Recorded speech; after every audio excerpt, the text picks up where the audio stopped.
Whisky, Thums up ఇవన్నిటిని పోల్చి ల్యాబొరేటరీలో test చేయొచ్చు. అన్నిటికన్నా హైయెస్ట్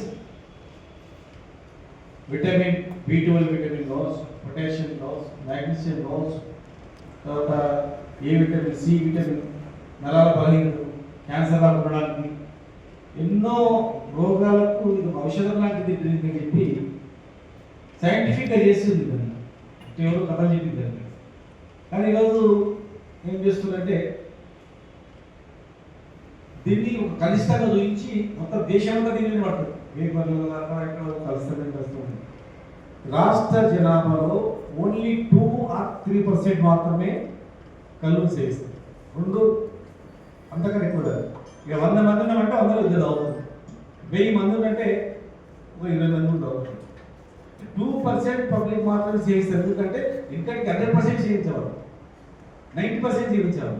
దాని ఎట్లా చేసిందంటే దీన్ని ఒక భూతంలాగా గురించి అడల్ట్రేషన్ వైపు మళ్ళించినట్టు చేసి వాడి ఈ కళ్ళు నీరు అనేది పూర్తిగా ఏం లేదన్నట్టుగా చూపించు. ఎందుకంటే ఒక ఆర్థికమైనటువంటిది కనుక ఈ ఆర్థికంగా ఈ వృత్తి ఆధారపడిన వాళ్ళు ఆర్థికంగా ఎదిగితే రాజకీయంగా ఎక్కడ ఇబ్బంది అవుతున్నటువంటి ఆలోచన ఉండొచ్చు ఎక్కడో.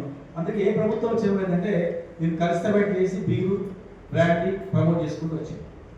కానీ ఇలా ఒక 2% మంది మాత్రమే సేవించడానికి ఎక్కడో ఒక దగ్గర చిన్నగా ఏమైనా సంఘటన జరిగితే దాన్ని మొత్తం ప్రపంచంతో తీస్తుంది. కానీ ఒక విషయం చెప్తున్నాయి కదా, పేపర్ వాళ్ళు నోట్ చేసుకోండి ఖచ్చితంగా.